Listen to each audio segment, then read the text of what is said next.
Engaging a Learning Management System at German International, presented by Kevin Baltzy, May 29th, 2014. Introduction. The investigator proposes to conduct a research study at German International. The company is located in Berlin, Germany. Over the past 2 years, the company has expanded its presence by acquiring 7 field offices located around the world. Prior to the acquisition, the Learning and Development Department delivered learning through live instruction only.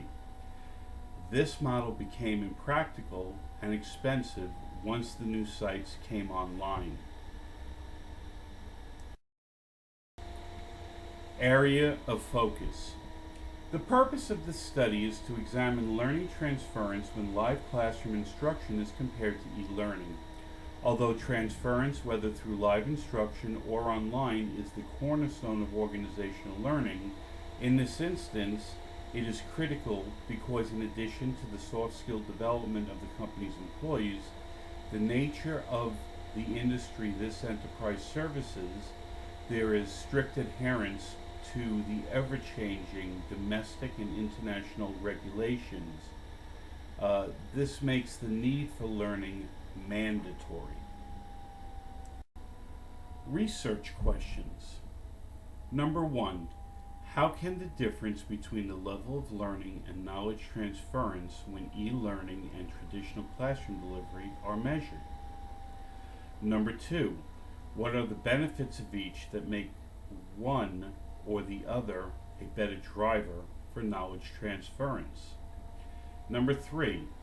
If it is proven that live learning delivery yields a higher level of transference, what can be done to improve transference from learning that takes place through an online learning platform? Locus of control. Ferentz, 2000, describes locus of control as the extent to which individuals believe that they can control events that affect them. Understanding the concept was developed. In terms of the proposed study, the locus of control will be the investigator's ability to create 2 unique populations to participate in the study. It must be stated that this may be easier said than done, in that the more the investigator can keep these populations from communicating, given the fact that they work for the same organization, the more likely clean data can be achieved. Data collection. The data collection will be accomplished through 3 to 4 primary channels. The first is a pre-test survey. This will be administered to the 60 participants involved with the study prior to the engagement of the learning activity. Then, immediately following training, a Kirkpatrick Level 1 and Level 2 will be engaged.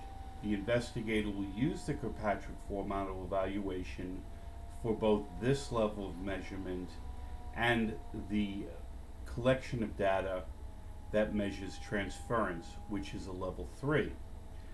Then there will be a post-delivery focus group. The investigator will bring together the 60 participants for an open forum discussion.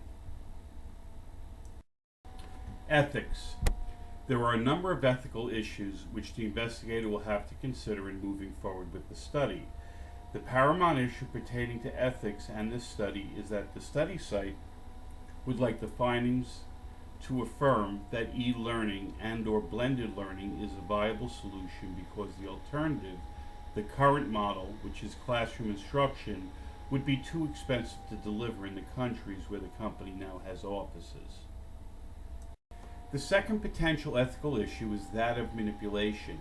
In this instance, this would represent providing additional assistance to the portion of the study population that is learning online.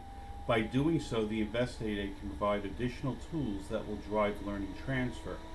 Finally, a breach of ethics can occur in the final report, whereas although all of the data completed disaffirms that classroom instruction as the correct path for learning and development should follow, while at the same time bolster the level of knowledge transference that occurred online.